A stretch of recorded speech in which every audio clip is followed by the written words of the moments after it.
أنفسنا ومن سيئات أعمالنا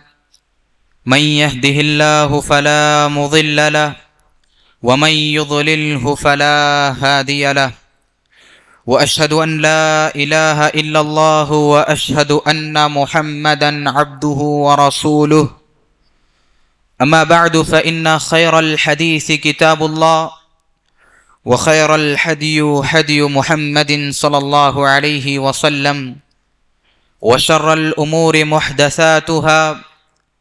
فإن كل محدثة بدعة وكل بدعة ضلالة وكل ضلالة في النار. قال الله تبارك وتعالى: يا أيها الذين آمنوا اتقوا الله حق تقاته ولا تموتن إلا وأنتم مسلمون. وقال في موضع آخر: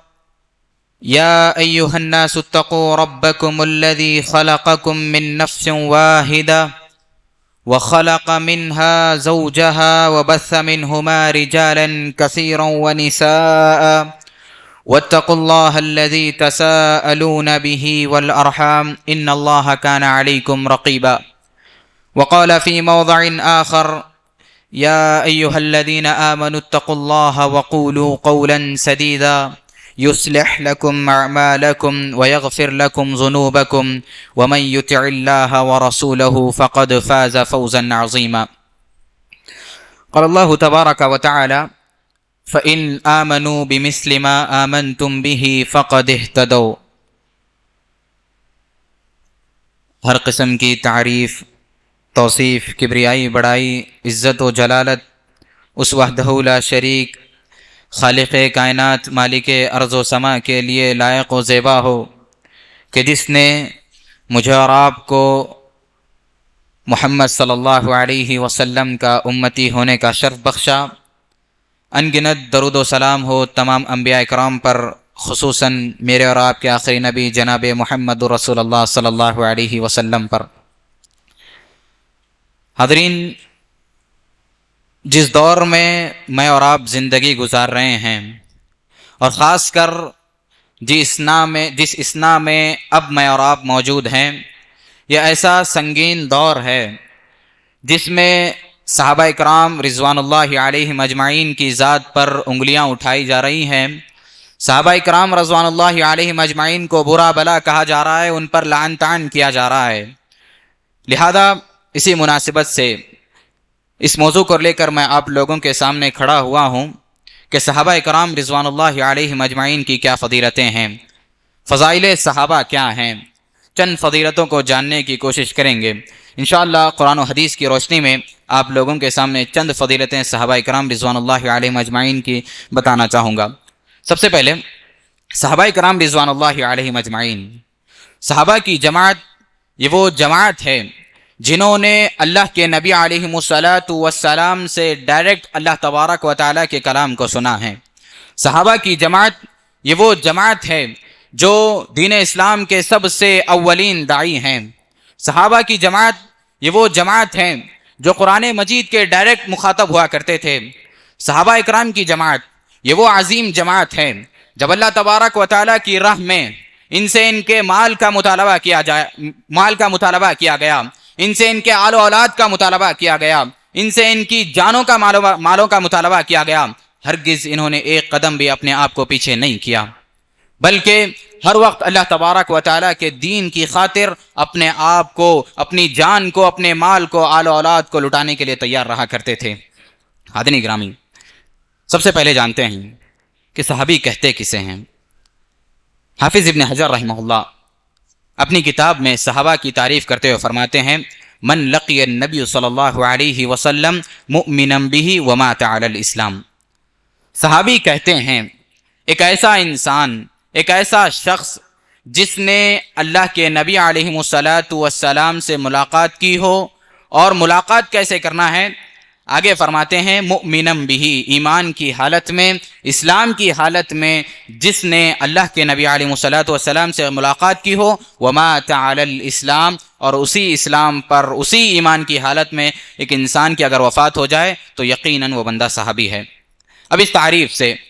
وہ تمام لوگ خارج ہو جاتے ہیں جو اپنے آپ کو نبی علیہ الصلاۃ والسلام کی وفات کے بعد، پیدا ہونے کے بعد اپنے آپ کو صحابی کہتے ہیں، لہذا یہ تمام لوگ اس تعریف سے خارج ہو جاتے ہیں۔ حاضرین گرامی، صحابہ کرام رضوان اللہ علیہم اجمعین کی فضیلتوں کی اگر بات کی جائے تو سب سے پہلی اور سب سے بڑی فضیلت یہ ہے کہ اللہ تبارک و تعالی نے قرآن مجید میں کئی سارے مقامات پر صحابہ کرام رضوان اللہ علیہم اجمعین کو جنت کی سرٹیفکیٹ دی۔ رضامندی کا اظہار کرتے ہوئے اللہ تعالیٰ نے ارشاد فرمایا والسابقون الاولون من المہاجرین والانصار والذین اتبعوهم بإحسان رضی اللہ عنہم ورضوا عنہ وأعد لهم جنات تجری تحتها الانہار خالدین فیہا ذلک الفوز العظیم۔ اللہ تبارک و تعالیٰ نے اس آیت مبارکہ میں صحابہ اکرام رضوان اللہ علیہم اجمعین کو جنت کی سرٹیفکیٹ دیتے ہوئے فرمایا والسابقون الاولون من المہاجرین والانصار، مہاجرین اور انصار میں سے جنہوں نے سبقت کی، جنہوں نے آگے بڑھ کر اپنے آپ کو دین اسلام میں پیش کیا، والذین اتبعوہم بإحسان، اور جنہوں نے اخلاص کے ساتھ ان مہاجرین کی، ان انصار کی اتباع کی، رضی اللہ عنہم، اللہ تبارک و تعالی ان تمام لوگوں سے راضی ہو گیا، وعد لہم جنات تجری تحتها الانہار، اور اللہ رب العالمین نے ان کے لیے ایسی جنتیں بنائی ہیں جس کے نیچے سے نہریں بہ رہی ہوگی۔ اللہ تبارک و تعالی نے اس آیت کریمہ میں واضح طور پر تمام کے تمام صحابہ کرام رضوان اللہ علیہم اجمعین کو جنت کا سرٹیفکیٹ عطا کیا ہے۔ حاضرین گرامی، یہاں پر ایک بات سمجھنے کی یہ ہے کہ اللہ تعالیٰ نے صحابہ کرام کو زندگی ہی میں، اس دار فانی ہی میں جنت کی سرٹیفکیٹ عطا کی، رضامندی کا اظہار کیا، جبکہ اللہ تبارک و تعالیٰ کی رضامندی حاصل کرنے کے لیے ایک انسان کو اس دار فانی میں مسافر کی طرح زندگی گزارنا ہے، اس دار فانی میں نیک اعمال کر کے اپنے آپ کو قیامت کے عذاب سے بچا کر، اپنے آپ کو جہنم سے بچا کر جنت میں داخلہ دلوانے کے بعد اللہ تبارک و تعالیٰ اس وقت تمام لوگوں کو جنتیوں کا اعلان، تمام جنتیوں کو جمع کرے گا، ان کے درمیان اعلان کرے گا کہ کیا میں تمہیں اس سے بڑی نعمت والی بات نہ بتلاؤں؟ جنتی کہیں گے اللہ تبارک و تعالیٰ تو نے ہمیں اس دار فانی میں دنیاوی زندگی میں نیک اعمال کرنے کا موقع عنایت فرمایا، تو نے ہمیں قیامت کے عذاب سے بچایا، تو نے ہمیں جہنم کے عذاب سے بچایا، تو نے ہمیں جنت میں داخل کیا، اب اس سے بڑی نعمت والی بات کیا ہو سکتی ہے؟ اس وقت اللہ تبارک و تعالیٰ کہے گا کہ اس سے بڑی نعمت والی بات یہ ہے کہ آج سے میں تم سے راضی ہوں، میں کبھی تم سے خفا ناراض ہونے والا نہیں ہوں۔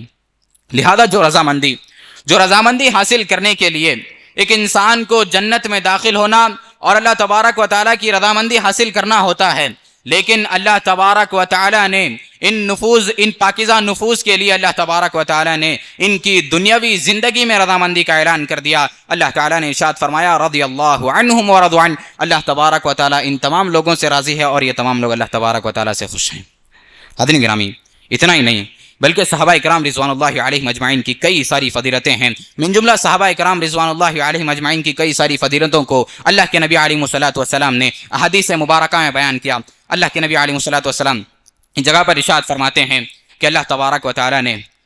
سب سے پہلے مجھے اختیار کیا، سب سے پہلے مجھے چن لیا کہ میں اس امت کا نبی بنوں، کہ میں اس امت کا رسول بنوں، اور اس کے بعد اللہ تبارک و تعالیٰ نے میرے صحابہ کے طور پر، میرے ساتھیوں کے طور پر ان تمام صحابہ کو چن لیا۔ لہذا اس حدیث سے بات معلوم ہوتی ہے کہ صحابہ کرام رضوان اللہ علیہم اجمعین کا گروہ یہ وہ گروہ ہے جس کو اللہ تبارک و تعالی نے نبی صلی اللہ علیہ وسلم کی معیت کے لیے، نبی صلی اللہ علیہ وسلم کی صحبت کے لیے چن لیا ہے۔ اسی طرح صحابہ کرام رضوان اللہ علیہم اجمعین کی فضیلت میں ایک اور بات یہ ہے کہ اللہ تبارک و تعالی نے صحابہ کے دلوں کا امتحان لیا، صحابہ کے دلوں کو جانچا، صحابہ کے دلوں کو پرکھا۔ اللہ تبارک و تعالی نے ارشاد فرمایا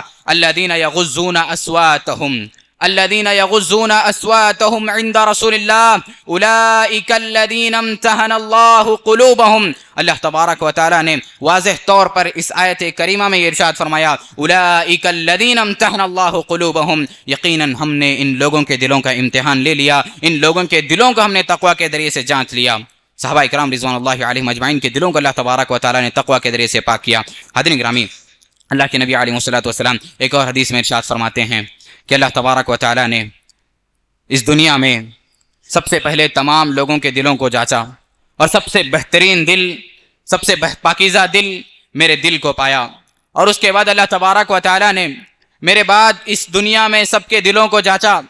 اور سب سے بہترین دل، سب سے بہترین قلب اگر کسی کا پایا ہو تو وہ ان صحابہ کرام رضوان اللہ علیہم اجمعین کی جماعت کا ہے۔ حاضرین گرامی، اتنا ہی نہیں بلکہ قرآن مجید میں کئی ساری ایسی آیات ہیں جس میں اللہ تبارک و تعالیٰ نے صحابہ کی فضیلت کو بیان کیا۔ قرآن مجید میں اللہ تبارک و تعالیٰ نے صحابہ کرام رضوان اللہ علیہم اجمعین کی تعریف کو بیان کرتے ہوئے فرمایا محمد رسول اللہ، محمد رسول اللہ، محمد صلی اللہ علیہ وسلم اللہ کے رسول ہیں۔ آگے اللہ رب العالمین نے تمام صحابہ کی تعریف کی، فرمایا والذین معہ اشداء علی الکفار، اور جو نبی صلی اللہ علیہ وسلم کے ساتھی ہیں، جو نبی علیہ الصلوۃ والسلام کے صحابہ ہیں، اشداء علی الکفار، کفار پر بڑے سخت ہیں، رحماء بینہم، اور آپس میں بڑے نرم دل ہیں، بڑا رحم کرنے والے ہیں، تراہم رکعا سجدا یبتغون فضلا من اللہ ورضوانا۔ آپ جب کبھی بھی ان صحابہ کو دیکھو گے، جب کبھی بھی ان صحابہ کی طرف آپ کی نظر جائے گی، یبتغون فضلا من اللہ ورضوانا، یا تو وہ رکوع میں ہوں گے یا وہ سجدے میں ہوں گے،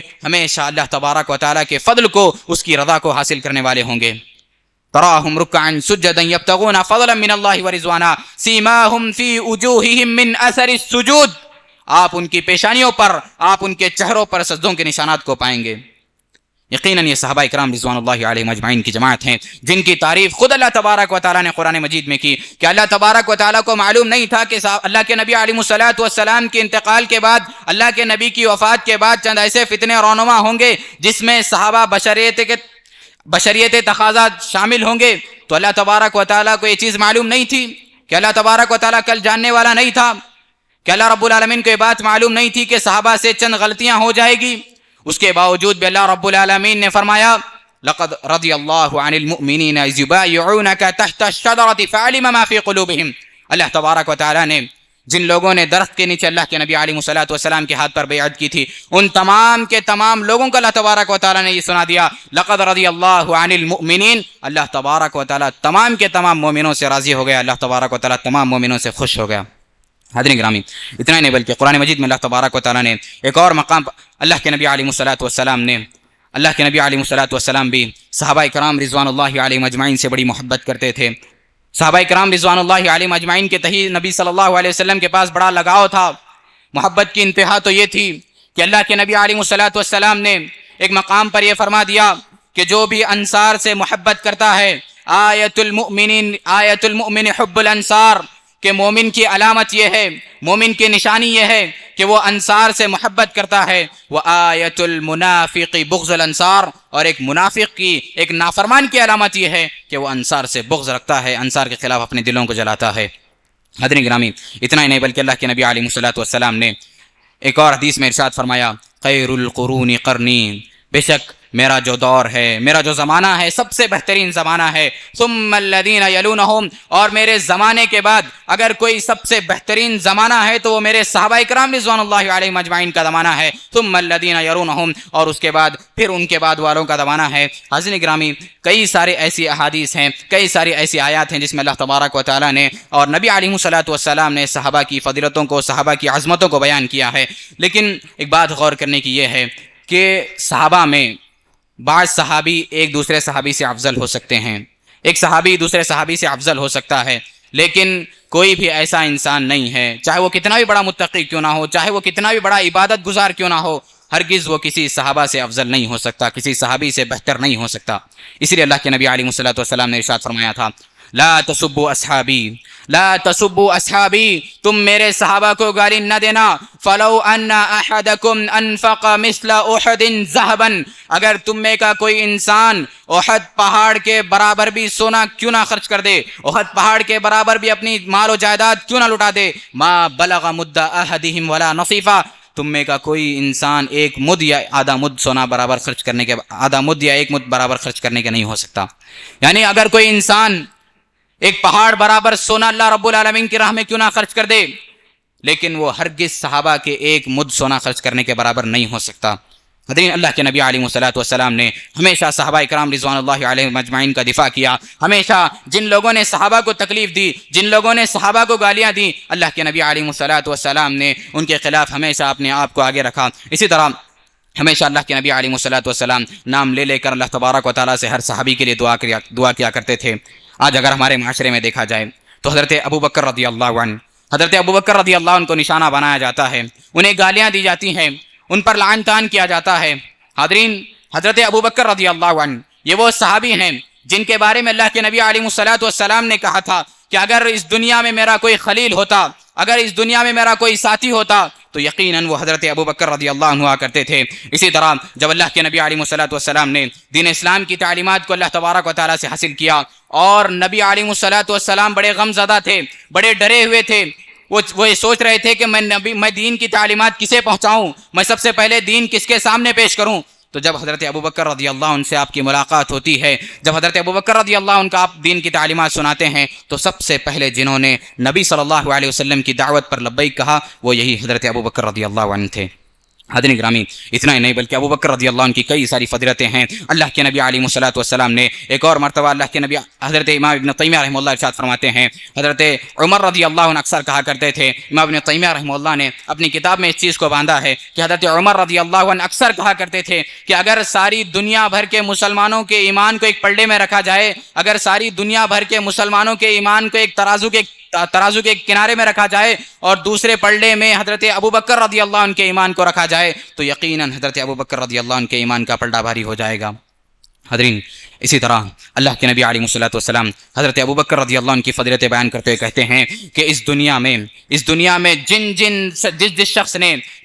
شخص نے میرے ساتھ احسان کیا، جس شخص نے میرے ساتھ تعامل کیا، میری مدد کی، میں نے ہر ایک کا بدلہ عطا کیا ہے، میں نے ہر ایک کو اس کے احسان کا بدلہ دیا ہے، لیکن حضرت ابوبکر یہ ایسے صحابی ہیں، یہ ایسا شخص ہے جس کا بدلہ میں ہرگز عطا نہیں کر سکتا۔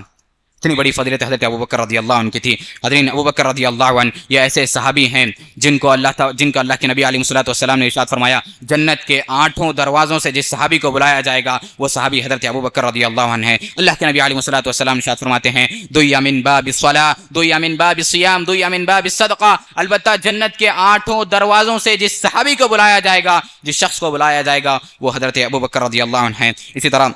حضرت ابوبکر رضی اللہ عنہ یہ ایسے صحابی ہیں جو ہمیشہ نیک کام کرنے میں آگے رہا کرتے تھے، ہمیشہ نیکیوں کو کرنے کی کوشش کیا کرتے تھے۔ ایک مجلس میں اللہ کے نبی علیہ الصلوۃ والسلام بیٹھے ہوئے تھے، اس مجلس میں نبی صلی اللہ علیہ وسلم نے پوچھا کہ آج کس نے روزہ رکھا ہے؟ تو حضرت ابوبکر رضی اللہ عنہ نے ہاتھ کھڑا کیا، اللہ کے نبی صلی اللہ علیہ وسلم میں نے آج روزہ رکھا ہے۔ پھر نبی صلی اللہ علیہ وسلم نے پوچھا کہ آج کس نے مریض کی عیادت کی ہے؟ حضرت ابوبکر رضی اللہ عنہ نے پھر ہاتھ کھڑا کیا کہ اللہ کے نبی صلی اللہ علیہ وسلم میں نے آج مریض کی عیادت کی ہے۔ اللہ کے نبی صلی اللہ علیہ وسلم نے پھر پوچھا کہ آج کس نے جنازے میں شرکت کی ہے؟ حضرت ابوبکر رضی اللہ عنہ نے پھر ہاتھ کھڑا کیا کہ اللہ کے نبی صلی اللہ علیہ وسلم میں نے آج جنازے میں شرکت کی ہے۔ یقیناً اس حدیث سے بات معلوم ہوتی ہے کہ حضرت ابوبکر رضی اللہ عنہ اکثر نیکیاں کرنے والے تھے، کثرت سے نیکیوں میں بڑھ چڑھ کے حصہ لینے والے تھے۔ اسی طرح آج اگر ہمارے معاشرے میں دیکھا جائے تو حضرت عمر فاروق رضی اللہ عنہ کو گالیاں دی جاتی ہیں، حضرت عمر بن خطاب رضی اللہ عنہ پر لعن طعن کیا جاتا ہے۔ حضرت عمر بن خطاب رضی اللہ عنہ یہ وہ صحابی ہیں جن کے بارے میں اللہ کے نبی علیہ الصلوۃ والسلام نے ارشاد فرمایا تھا، لو کان من نبی بعدی لکان عمر، اگر میرے بعد کوئی نبی ہوتا، اگر میرے بعد اللہ تبارک و تعالیٰ کسی کو نبی بناتا تو یقیناً وہ حضرت عمر بن خطاب رضی اللہ عنہ ہوا کرتے تھے۔ اسی طرح اللہ کے نبی علیہ الصلوۃ والسلام نے ایک اور مرتبہ ارشاد فرمایا تھا کہ حضرت عمر رضی اللہ عنہ یہ ایسے صحابی ہیں، حضرت عمر یہ ایسے صحابی ہیں جن کے اقرار پر، جن کے مشورے پر اللہ تبارک و تعالیٰ قرآن مجید کی آیتوں کو نازل کرتا ہے۔ اب دیکھیں کہ حضرت عمر بن خطاب رضی اللہ عنہ شروعات سے ہی چاہتے تھے کہ اللہ تبارک و تعالیٰ شراب کے بارے میں، شراب کے معاملے میں کوئی حکم نازل کر دے، لہذا جب اللہ تبارک و تعالیٰ نے یہ حکم نازل کر دیا، یسألونک عن الخمر والمیسر قل فیہما اسم کبیر ومنافع للناس، تو حضرت عمر بن خطاب رضی اللہ عنہ اللہ کے نبی کے پاس آئے، اللہ کے نبی نے سنایا کہ اللہ تبارک و تعالیٰ نے شراب کے بارے میں حکم نازل کر دیا ہے کہ اس میں گناہ زیادہ ہے، اس میں ایک انسان کے بیمار ہونے کا خطرہ زیادہ ہے اور اس میں اچھے کام کم ہیں۔ تو حضرت عمر بن خطاب رضی اللہ عنہ مایوس ہو گئے، کہنے لگے کہ میں چاہتا ہوں کہ اللہ تبارک و تعالیٰ اور واضح حکم اس بارے میں نازل کر دے۔ اللہ تعالیٰ نے آگے ارشاد فرمایا کہ وَلَا لَا تَقْرَبُوا الصَّلَاةَ وَأَنْتُمْ سُكَارَىٰ، تم نماز کی حالت میں ہرگز شراب نہ پینا، شراب سے نماز کی حالت میں دور ہو جانا۔ حضرت عمر رضی اللہ عنہ کو جب یہ آیت سنائی گئی، پھر حضرت عمر رضی اللہ عنہ نے کہا کہ میں چاہتا ہوں کہ اللہ تبارک و تعالیٰ اور واضح حکم اس بارے میں نازل کر دے۔ لہذا اللہ تبارک و تعالیٰ نے آخرکار سورہ مائدہ میں شراب کی حرمت کو بیان کیا اور مسلمانوں کو شراب پینے سے مکمل طور پر حرام قرار دیا۔ حضرت گرامی، اتنا ہی نہیں بلکہ آپ دیکھیں کہ مصلی ابراہیمی یعنی جو مکہ حج کے لیے جاتے ہیں، اس حج میں وہاں پر مقام ابراہیمی ہے، وہاں پر جو سامنے 2 رکعت نماز ادا کی جاتی ہے، یہ بھی حضرت عمر بن خطاب رضی اللہ عنہ کا مشورہ تھا۔ حضرت عمر بن خطاب رضی اللہ عنہ نے جب اللہ کے نبی علیہ الصلوۃ والسلام سے گزارش کی کہ مقام ابراہیمی پر 2 رکعت نماز ادا کی جائے، تو اللہ کے نبی علیہ الصلوۃ والسلام نے اللہ تبارک و تعالیٰ کے حکم کا انتظار کیا، اور رب العالمین نے سورہ بقرہ میں یہ حکم نازل کر دیا، وَاتَّخِذُوا مِن مَّقَامِ إِبْرَاهِيمَ مُصَلًّى، تم مقام ابراہیمی کو مصلی بنا دو۔ حضرات کرام، یہ عمر بن خطاب ہیں، عمر بن خطاب رضی اللہ عنہ۔ یہ ایسے صحابی ہیں کہ جب حضرت عمر بن خطاب رضی اللہ عنہ نے نبی صلی اللہ علیہ وسلم سے کہا کہ اے نبی صلی اللہ علیہ وسلم، آپ کے گھر میں، آپ کے در پر کئی سارے اچھے لوگ آتے ہیں، برے لوگ بھی آتے ہیں،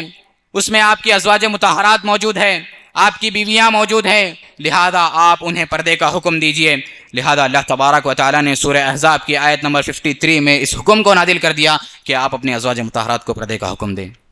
یہ عمر بن خطاب ہیں۔ حضرت عمر بن خطاب رضی اللہ عنہ، جب بدر میں 70 قیدی لائے گئے، 70 قیدی جب مکہ کے لائے گئے، لانے کے بعد اللہ کے نبی علیہ الصلوۃ والسلام نے تمام صحابہ سے مشورہ کیا کہ لوگوں بتاؤ ان قیدیوں کے ساتھ کیا معاملہ کیا جائے، ان قیدیوں کے ساتھ ہمارا کیا رویہ ہونا چاہیے۔ تو صحابہ نے کہا کہ نبی صلی اللہ علیہ وسلم، یہ ہمارے رشتہ دار ہیں، گرچہ یہ غیر مسلم ہیں، گرچہ کافر ہیں، لیکن ہمارے رشتہ دار ہیں، ان تمام کو چھوڑ دیا جائے۔ حضرت ابوبکر رضی اللہ عنہ کا یہ فیصلہ تھا، حضرت ابوبکر رضی اللہ عنہ کا یہ مشورہ تھا، لیکن حضرت عمر رضی اللہ عنہ چاہتے تھے کہ ان تمام قیدیوں کو سزا دی جائے، انہیں قتل کر دیا جائے۔ جب اللہ کے نبی علیہ الصلوۃ والسلام نے حضرت ابوبکر رضی اللہ عنہ کے مشورے پر ان 70 قیدیوں کو رہا کر دیا، تو اللہ تبارک و تعالیٰ نے قرآن مجید میں آیت نازل فرما دی، یریدون ارض الدنیا واللہ یرید الآخرہ، تم لوگ دنیا کی زندگی چاہتے ہو، اللہ تبارک و تعالیٰ آخرت چاہتا ہے۔ اللہ تبارک و تعالیٰ نے تو تمہارے لیے آخرت بنائی ہے، تم لوگوں نے انہیں چھوڑا۔ اللہ تبارک و تعالیٰ کو تو یہ فیصلہ تھا کہ تم ان لوگوں کو سزا دیتے، انہیں قتل کرتے، لہذا یہ عمر رضی اللہ عنہ کا مشورہ تھا۔ حضرات گرامی، اسی طرح آج ہمارے معاشرے میں حضرت عثمان بن عفان رضی اللہ عنہ کی کوئی قدر نہیں ہے۔ حضرت عثمان بن عفان رضی اللہ عنہ پر لعن طعن کیا جاتا ہے۔ حضرت عثمان بن عفان رضی اللہ عنہ یہ وہ صحابی ہیں جن کے بارے میں اللہ کے نبی علیہ الصلوۃ والسلام نے کہا تھا کہ اگر کوئی زندہ جنتی کو دیکھنا چاہتا ہے، اگر کوئی چلتا پھرتا جنتی دیکھنا چاہتا ہے تو وہ حضرت عثمان کو دیکھ لے۔ حضرت عثمان رضی اللہ عنہ یہ وہ صحابی ہیں جن کے بارے میں آتا ہے کہ اللہ کے نبی علیہ الصلوۃ والسلام غزوہ تبوک کے موقع پر جب یہ اعلان کر رہے تھے کہ مسلمانوں کو چند اونٹیں کم پڑ رہی ہیں، تو حضرت عثمان ہاتھ اٹھاتے ہیں، اللہ کے نبی صلی اللہ علیہ وسلم 100 اونٹ میری طرف سے۔ اللہ کے نبی صلی اللہ علیہ وسلم جب اعلان کرتے کہ مسلمانوں کو اس چیز کی تنگی ہے، حضرت عثمان رضی اللہ عنہ فوراً اٹھ کھڑے ہوتے اور اللہ رب العالمین کی راہ میں اپنے مال کو خرچ کرنے کے لیے تیار ہوتے تھے۔ حضرت عثمان بن عفان رضی اللہ عنہ یہ وہ صحابی ہیں اللہ کے نبی صلی اللہ علیہ وسلم نے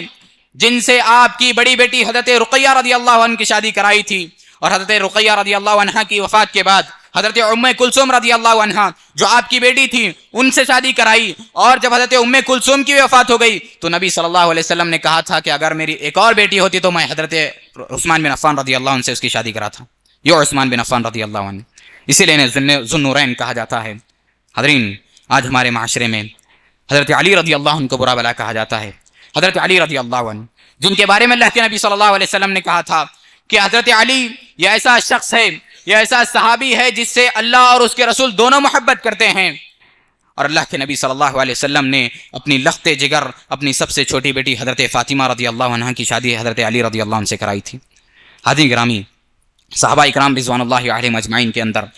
اللہ کے رسول صلی اللہ علیہ وسلم کی تہی بڑی محبت موجود تھی۔ یاد کیجئے خباب بن ارت رضی اللہ عنہ کے واقعے کو۔ خباب بن ارت رضی اللہ عنہ کو مکہ کے کافر سولی پر لٹکانے کے لیے تیار ہیں۔ خباب بن ارت رضی اللہ عنہ سے ایک شرط رکھی جاتی ہے کہ تم یہ کہہ دو کہ ایک مرتبہ میری جان بخش دی جائے اور میری جان کے بدلے نبی صلی اللہ علیہ وسلم کے پیر میں ایک کانٹا چبھا دیا جائے، کیا ہم تمہیں اس طرح کے کہنے پر ہم تمہیں رہا کر دیں گے؟ کیا تم ایک مرتبہ اس طرح کہنے پر راضی ہو؟ تو حضرت خباب بن ارت کہتے ہیں کہ اے کافر، اگر یہ میری ایک جان ہے، اگر میرے پاس 100 جانیں ہوتی، اگر اللہ نے مجھے 100 جانیں دی ہوتی تو یہ مجھے ہرگز منظور نہیں تھا کہ میں ایک جان کے بدلے بھی نبی صلی اللہ علیہ وسلم کے پیر میں کانٹا چبھنے دوں۔ یہ صحابہ اکرام رضوان اللہ علیہم اجمعین تھے۔ یہ صحابہ اکرام رضوان اللہ علیہم اجمعین کا ایمان تھا، ان کے اندر نبی صلی اللہ علیہ وسلم کے تئیں محبت، اللہ تبارک و تعالیٰ کے تئیں محبت، اللہ رب العالمین کے قرآن پاک کی پابندی ہمیشہ ہوا کرتی تھی۔ یہ صحابہ اکرام رضوان اللہ علیہم اجمعین کی جماعت تھی۔ لیکن آج ہم لوگ جو گناہوں کے دلدل میں پھنسے ہوئے ہیں، ہمیشہ گناہ گار ہیں، ہمیشہ گناہوں میں پھنسے ہوتے ہیں، اس کے باوجود بھی ہماری زبانیں ان صحابہ کرام رضوان اللہ علیہم اجمعین کے خلاف کھلتی ہیں۔ ہونا تو یہ چاہیے تھا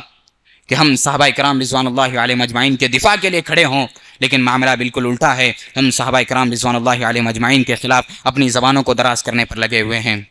حضرات گرامی، کہ اللہ تبارک و تعالی عالم غیب نہیں ہے؟ کہ اللہ رب العالمین کو معلوم نہیں تھا